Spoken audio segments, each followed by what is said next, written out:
Mastering Discipline for Success, a Practical Guide by Dr. Clement Quachi. Chapter 2, The Psychology of Self-Discipline. Self-discipline is not merely a matter of willpower or sheer determination. It is deeply rooted in the psychology of thinking, feeling, and acting. Understanding self-discipline's psychological mechanisms can empower you to cultivate and maintain it more effectively. In this chapter, we will explore the inner workings of self-discipline, including how the brain operates through habits and self-control, the role of willpower, the impact of triggers and cues, and the science behind forming new habits. To grasp how self-discipline functions, it's essential to understand the brain's role in regulating behavior. The prefrontal cortex, the brain area responsible for decision-making, planning, and impulse control, plays a critical role in self-discipline. This part of the brain is like a muscle. Its strength and effectiveness can be developed with practice, but it also has limits. When you exercise self-discipline, you engage in the prefrontal cortex to override more primitive brain structures, such as the limbic system, which is responsible for our emotions and desires. The limbic system drives us toward immediate gratification, seeking pleasure and avoiding pain. In contrast, the prefrontal cortex allows us to think about the future, weigh the consequences of our actions, and choose behaviors that align with our long-term goals. However, the prefrontal cortex has a finite capacity for self-control. When we face daily decisions, especially those requiring resisting temptations or making difficult choices, this part of the brain can become fatigued. This phenomenon is known as decision fatigue. It explains why people often struggle with self-discipline later in the day or after making numerous decisions.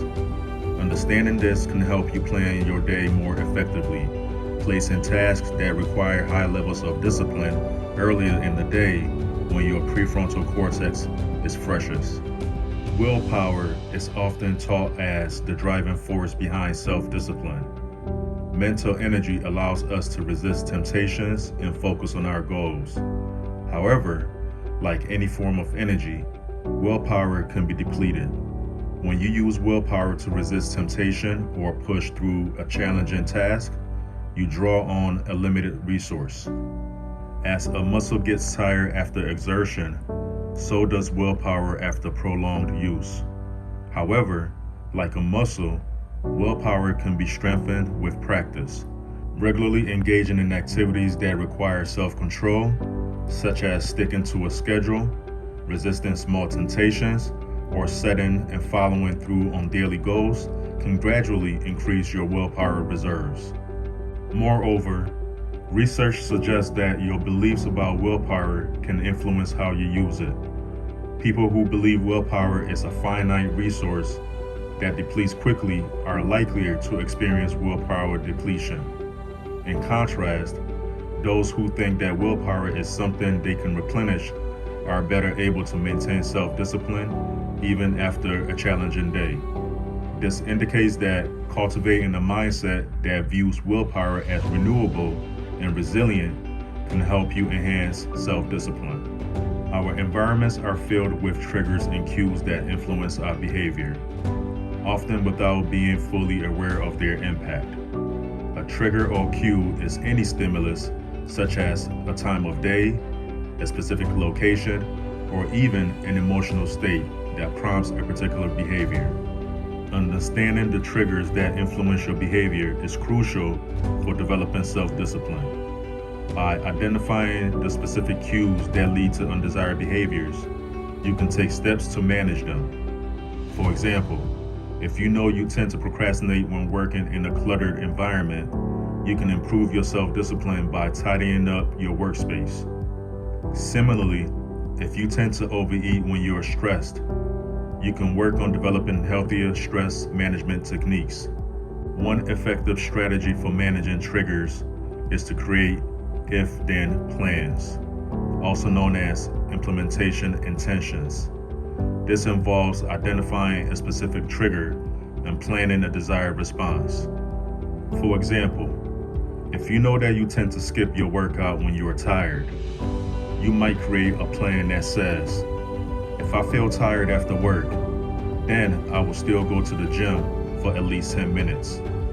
By pre-committing to a response, you reduce the cognitive load of deciding at the moment, making it easier to stick to your goals. Habits are the foundation of self-discipline. They are behaviors that have become automatic, requiring little conscious effort or willpower.